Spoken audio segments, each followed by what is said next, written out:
ಇದ್ದಾರೆ. ನಿನ್ನೆ ಕೂಡ ನಾನು ಹೇಳಿದ್ದೀನಿ, ಸ್ಟ್ಯಾಂಡ್ ವಿತ್ ಧರ್ಮಸ್ಥಳ. ನಾವು ಧರ್ಮಸ್ಥಳ ಪರವಾಗಿ ಬಿಜೆಪಿಯ ಎಲ್ಲ ಶಾಸಕರು ಕೂಡ ಹೋಗ್ತಿದ್ದಾರೆ ಅಂತ ಡಿ ಕೆ ಶಿವಕುಮಾರ್ ಅವರು ಹೇಳಿದ್ದಾರೆ. ಬಿಜೆಪಿ ಇದೆ ಹಿಂದುತ್ವ ಅಲ್ಲ, ಬಿಜೆಪಿ ಎಲ್ಲ ಆಸ್ತಿ ಅಲ್ಲ ಅಂತ ನಾವು ಅಂಡರ್ಸ್ಟ್ಯಾಂಡ್ ಆಗಬಾರ್ದು. ಮಾನ್ಯ ಮುಖ್ಯಮಂತ್ರಿಗಳು ಒಂದು ಸ್ಟ್ಯಾಂಡ್ ಇದೆ, ಮಾನ್ಯ ಉಪಮುಖ್ಯಮಂತ್ರಿಗಳು ಸ್ಟ್ಯಾಂಡ್ ಮಣ್ಣು ಹಾಕ್ತಾ ಇದ್ದಾರೆ. ಕಾಂಗ್ರೆಸ್ನಲ್ಲೇ ಡಬಲ್ ಸ್ಟ್ಯಾಂಡ್ ಇದೆ. ದಯಮಾಡಿ ಕೇಳ್ಕೊಳ್ಳೋದಷ್ಟೇ, ಏನು SIT ಮಧ್ಯಂತರ ಆದೇಶ ಬಂತು, ಏನು ಮಾನ್ಯ ಗೃಹ ಸಚಿವರು ಹೇಳ್ತಿದ್ದಾರೆ, ಇವತ್ತು ಏನಾಗಿದೆ ಸೇವ್ ಮಾಡಿರಬೇಕು. SITಯನ್ನು ನೀವು ತೆಗಿತೀರಾ ಹೇಳಿ.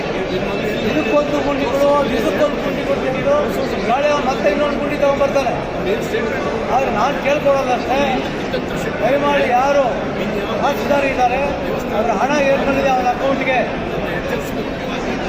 ಸುಜಾತಾ ಭಟ್ ಅವ್ರ ಫ್ಯಾಮಿಲಿಗೆ ಏನು ಹೇಳಿದ್ದಾರೆ ಅನನ್ಯ ಭಟ್ ಬಗ್ಗೆ, ಇದನ್ನ SIT ಎನ್ಕ್ವೈರಿ ಮಾಡಬೇಕು. ಇದು ಬಿಟ್ಟು ಯಾರ್ಯಾರು CM ಅವರ ಆಪ್ತರಾಗಿದ್ದು BT ಇದು ಮಾಜಿ ಗೃಹ ಸಚಿವರು ಕೂಡ ಆಗಿರ್ತಕ್ಕಂಥ ಆರ್ಗ ಜ್ಞಾನೇಂದ್ರ ಹೇಳ್ತಾ ಇರುವಂತಹದ್ದು, ಅಂದ್ರೆ ತಾರ್ಕಿಕ ಅಂತ್ಯಕ್ಕೆ ತೆಗೆದುಕೊಂಡು ಹೋಗುವವರೆಗೂ ಆರೋಪ ಪ್ರತ್ಯಾರೋಪ ಮಾಡಿದವರಿಗೆ ತನಿಖೆ ಆಗುವವರೆಗೂ ನಾವು ಬಿಡಲ್ಲ ಅನ್ನುವಂಥದ್ದು ಆರ್ಗ ಜ್ಞಾನೇಂದ್ರ ನಾವು ಕೂಡ ಸುಮಾರು ಶಾಸಕರು ಸೇರ್ಕೊಳ್ತೀವಿ, ಎಲ್ಲ ಕಾರ್ಯಕರ್ತರು ಸೇರ್ಕೊಂಡು ಮುಂದಿನ ಒಂದು ಸಂಖ್ಯೆಯಲ್ಲಿ ಸಾವಿರಾರು ಜನ ಧರ್ಮಸ್ಥಳಕ್ಕೆ ಹೋಗ್ತಾ ಇದ್ದೀವಿ. ವಿಧಾನಸಭೆ ದರ್ಶನವನ್ನು ಮಾಡ್ತಾ ಇದ್ದೀವಿ.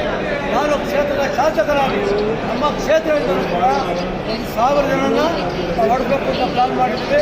ಅಕ್ಕಪಕ್ಕ ಕಾನ್ಸ್ಟಿಟ್ಯೂನ್ಸಿ ಕರೆ ಕೊಟ್ಟಿದ್ದೀವಿ.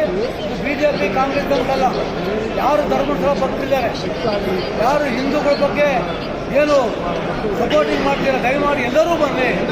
ಇವತ್ತು ಧರ್ಮಸ್ಥಳ ಆಗುತ್ತೆ, ನಾವು ಇನ್ನೊಂದು ಕಡೆ ಆಗುತ್ತೆ, ಇದಕ್ಕೊಂದು ಬಣ್ಣವನ್ನು ಶೇರ್ ಮಾಡ್ತಿದ್ದಾರೆ. ದಯಮಾಡಿ ಎಲ್ಲ ಹೇಳ್ತಾರೆ ಮೊಬೈಲಲ್ಲಿದೆ, ಮೊಬೈಲ್ ಸಾಕ್ಷಿಗಳಿದೆ ಅಂತ, ದಯಮಾಡಿ ಕೊಡಿ SITಗೆ. ಅದು ಬಿಟ್ಟು ಕೇರಳ ಟಿವಿಯಲ್ಲಿ ಹೇಳ್ತಾ ಇದ್ದಾರೆ, ಕೇರಳ ಪತ್ರಿಕೆಯಲ್ಲಿ ಹೇಳ್ತಾ ಇದೆ, ಹೆಣ್ಮಕ್ಳು ಧರ್ಮಸ್ಥಳಕ್ಕೆ ಯಾರು ಹೋಗ್ಬೇಡಿ ಅಂತ ಅಲ್ಲ, ಅಲ್ಲಿ ಅನೌನ್ಸ್ಮೆಂಟ್ ಮಾಡ್ತಿದ್ದಾರೆ. ಇವೈನ ಪತ್ರಿಕೆ ಹೇಳ್ತಾ ಇದೆ ಹಿಂದೂಗಳಿಗೆ ಅಲ್ಲಿ ಕ್ಷೇಮ ಇಲ್ಲ ಅಂತ. ಅಂತಾರಾಷ್ಟ್ರೀಯ ಪಿತೂರಿ ಆಗ್ತದೆ. ಇದ್ರ ಬಗ್ಗೆ ನಾವು ಸ್ಟ್ಯಾಂಡ್ ಆಗಿದ್ದೀವಿ. ಯಾರು ಟೋಟಲಿ ಸಪೋರ್ಟ್ ಧರ್ಮಸ್ಥಳ. ನಾವು ಕೂಡ ಮುಂದೆ ವಾರ ಈಗ ಹೋಗ್ತಾ ಇದ್ದೀವಿ. ಧನ್ಯವಾದ. ಒಟ್ಟಾರೆ ಧರ್ಮಸ್ಥಳದ ಪ್ರಕರಣವನ್ನು ನೋಡಿದಾಗ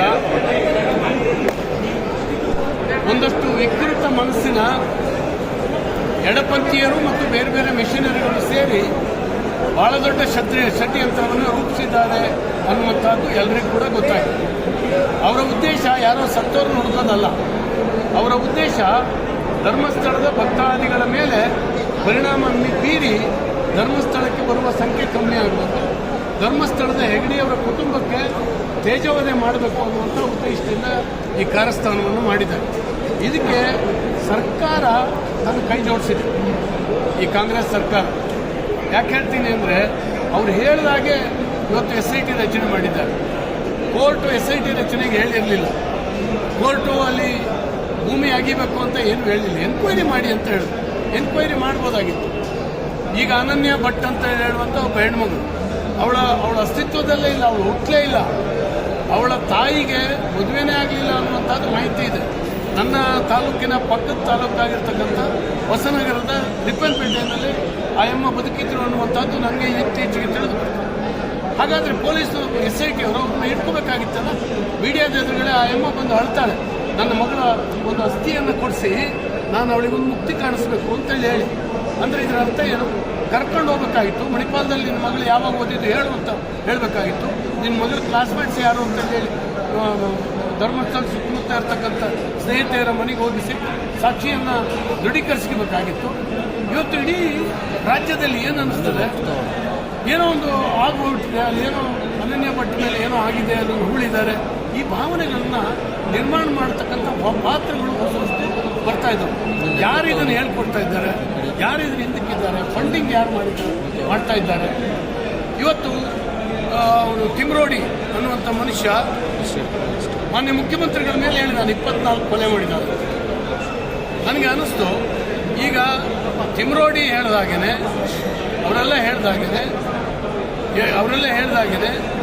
ನೀವು SIT ರಚನೆ ಮಾಡಿದ್ರಿ ಎನ್ಕ್ವೈರಿಗೆ. ನಿಮ್ಮ ಮೇಲೆ ಮರ್ಡರ್ ಕೇಸು ಆಪಾದನೆ ಮಾಡಿದ್ದೆವು ನಾವು.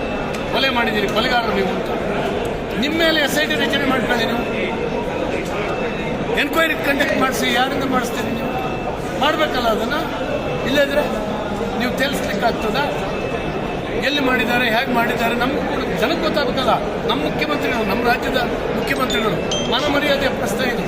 ಒಬ್ಬ ಮರ್ಡರ್ ಮಾಡುವಂಥ ವ್ಯಕ್ತಿ ಇವತ್ತು ಮುಖ್ಯಮಂತ್ರಿ ಚೇರಲ್ಲಿ ಕೂರ್ತಾರೆ ಅಂದರೆ ಏನರ್ಥ? ದೇಶ ವಿದೇಶದ ಮೀಡಿಯಾದಲ್ಲಿ ಇವತ್ತು ಪ್ರಚಾರ ಆಗ್ತಾ ಇದೆ ಕರ್ನಾಟಕ ಮತ್ತು ಧರ್ಮಸ್ಥಳ. ಇದಕ್ಕೆ ಎಲ್ಲಿ ಇತಿಶ್ರೀ ಆಗ್ತಾ ಇದ್ದೀರಿ? ನೀವು ಮಾಡಿರ್ತಕ್ಕಂಥದ್ದು ನೀವು ಅನುಭವಿಸಿ ಇವತ್ತು. ಆದ್ದರಿಂದ ನಾವು ಕೂಡ ತೀರ್ಥಹಳ್ಳಿ ತಾಲೂಕಿನಿಂದ ನನ್ನ ನೇತೃತ್ವದಲ್ಲಿ ಬರುವ ಭಾನುವಾರ 200 ಕಾರುಗಳಿವೆ. ಭಕ್ತಾದಿಗಳು, ಧರ್ಮಸ್ಥಳದ ಭಕ್ತಾದಿಗಳು ಧರ್ಮಸ್ಥಳಕ್ಕೆ ಹೋಗ್ತಾ ಇದ್ದೀವಿ.